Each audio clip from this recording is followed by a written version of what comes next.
kembali lagi bersama saya Nirmala Sahiruddin. Dalam video kali ini kita akan membahas tentang sastra digital dan media baru, sebuah fenomena yang mengubah cara kita menikmati dan berinteraksi dengan sastra di era digital ini. Sebelum itu, kita harus mengetahui apa sih sastra digital itu. Jadi, sastra digital adalah karya sastra yang ditulis oleh format digital seperti Word, PowerPoint, PDF, lalu dipublikasikan melalui blog, website, atau media sosial. Karena berbasis digital, sastra ini bisa diakses oleh siapa saja yang memiliki koneksi internet. Selanjutnya, kita akan membahas tentang apa media baru. Jadi, media baru adalah bentuk komunikasi yang berkembang melalui teknologi digital.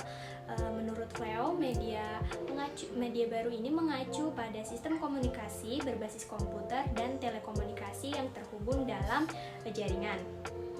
Sementara itu, menurut MC Luhan, media baru adalah bagian dari evolusi teknologi komunikasi yang mengubah cara manusia berinteraksi. Media ini tidak hanya mempermudah penyebaran informasi, tetapi juga menciptakan kebiasaan baru dalam budaya masyarakat.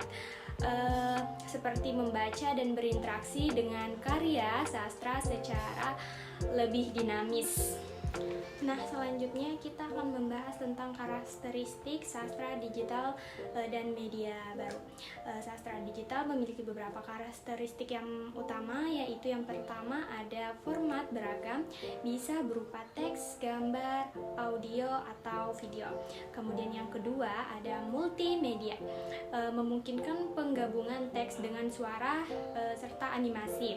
Kemudian yang ketiga ada interaktif, yaitu membuka peluang interaksi antara penulis dan pembaca. Kemudian yang keempat itu ada visual dan suara, yaitu membantu menarik perhatian pembaca. Serta yang kelima itu adalah platform publikasi online, yaitu dapat diakses kapan saja dan di mana saja. Jadi ada beberapa contoh platform sastra digital yang sering digunakan. Yang pertama itu ada Wattpad. Jadi Wattpad ini sebagai wadah bagi penulis dan pembaca untuk berbagi cerita. Kemudian yang kedua itu ada Medium. Medium ini platform untuk menulis artikel dan esai.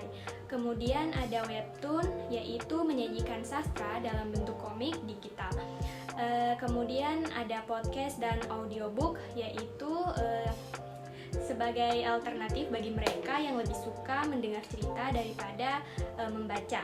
Kemudian ada media sosial. Jadi banyak sekali penulis yang membagikan puisi dan cerpen melalui Instagram ataupun Twitter.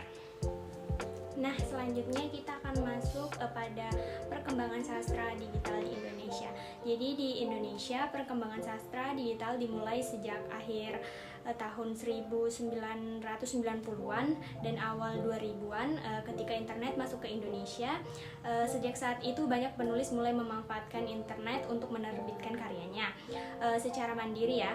Kemudian antara tahun 2010 hingga sekarang semakin banyak platform digital yang bermunculan seperti Wattpad tadi, Webtoon, selain itu juga ada media sosial yang menjadi tempat bagi banyak penulis untuk berbagi karyanya dalam berbagai format baru, seperti ada puisi dan cerpen dalam bentuk gambar di Instagram ataupun Twitter.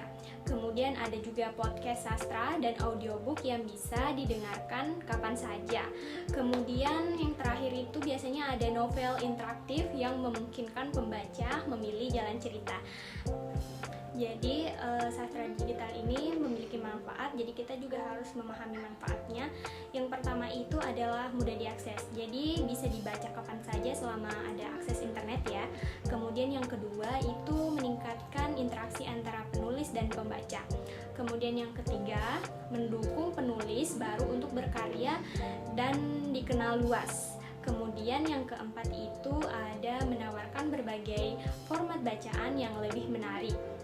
Kemudian yang terakhir itu meningkatkan minat baca serta literasi digital di kalangan masyarakat.